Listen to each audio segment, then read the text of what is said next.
چنگیز خان کی موت کا عبرت انگیز واقعہ۔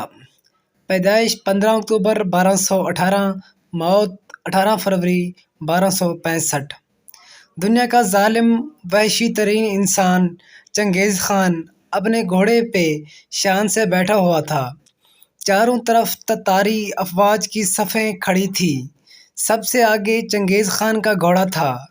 چنگیز خان کے سامنے قیدی مسلمانوں کی 3 صفیں کھڑی کی گئی تھیں، جن کو آج ہلاکو خان نے اپنے حکم پر قتل ہوتے دیکھنا تھا۔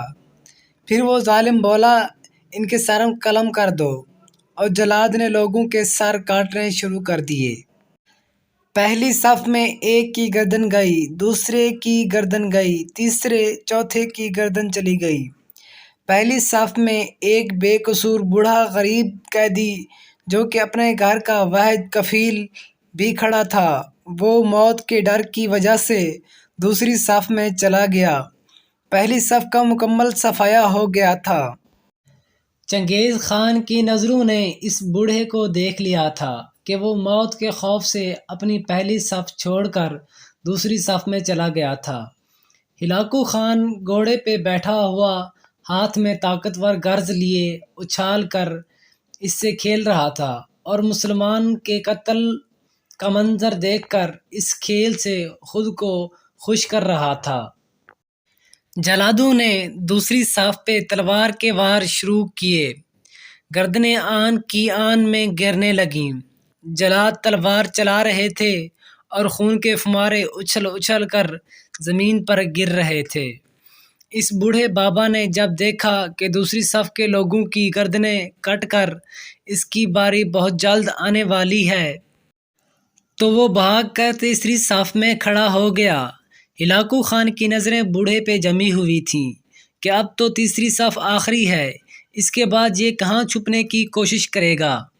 اس بے وقوف بوڑھے کو میری تلوار سے کون بچا سکتا ہے؟ میں نے لاکھوں انسان مار دیے، تو یہ کب تک بچے گا؟ تیسری صف پہ جلادوں کی تلوار بجلی بن کر گر رہی تھی۔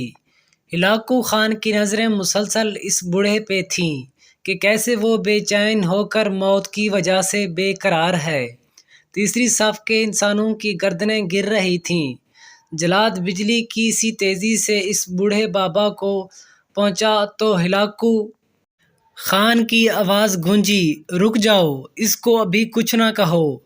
بابا بتا، پہلی صف سے تو دوسری صف میں بھاگ آیا، جب وہ ختم ہوئی تو تیسری صف میں بھاگ آیا۔ بابا اب بتا، پیچھے تو کوئی اور صف بھی نہیں، اب تو بھاگ کے کہاں جائے گا؟ اب تجھے مجھ سے کون بچائے گا؟ اس بوڑھے نے آسمان کی طرف دیکھا اور کہا، میں نے پہلی صف کو اس لیے چھوڑا کہ شاید میں دوسری میں بچ جاؤں، لیکن موت وہاں بھی پہنچی۔ پھر میں دوسری صف کو چھوڑ دیا کہ شاید تیسری میں بچ جاؤں۔ چنگیز نے گرز کو ہاتھ میں اچھالتے ہوئے کہا، بابا کیسی ہم خیالی ہے، یہ کیسی بہکی باتیں کر رہے ہو؟ بھلا تمہیں میری تلوار سے بھی کوئی بچا سکتا ہے؟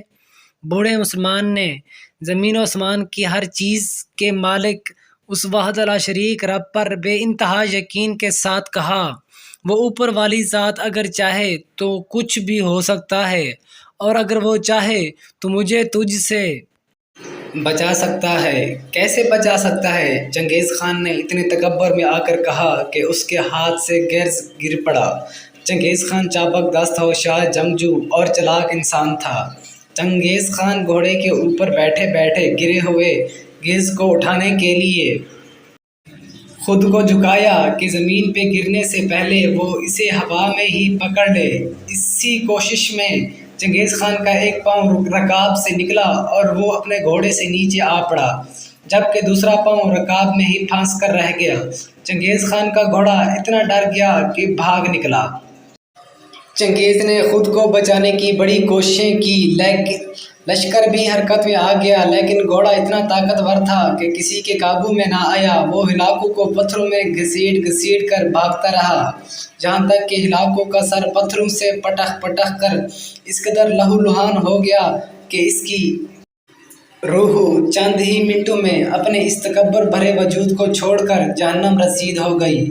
لشکر نے جب بے انتہا کوششوں کے بعد چنگیز خان کے طاقتور گھوڑے کو قابو کیا تو اس وقت تک اس کا سر بڑے طریقے سے کچلا جا چکا تھا۔ چنگیز کا لشکر اس بوڑھے بزرگ سے اتنا خوفزدہ ہو گیا کہ لشکر نے اسے جان بوجھ کر نظر انداز کر دیا اور وہ بابا بڑے آرام و سکون سے پیدل ہی اپنے گھر کی طرف چل پڑا۔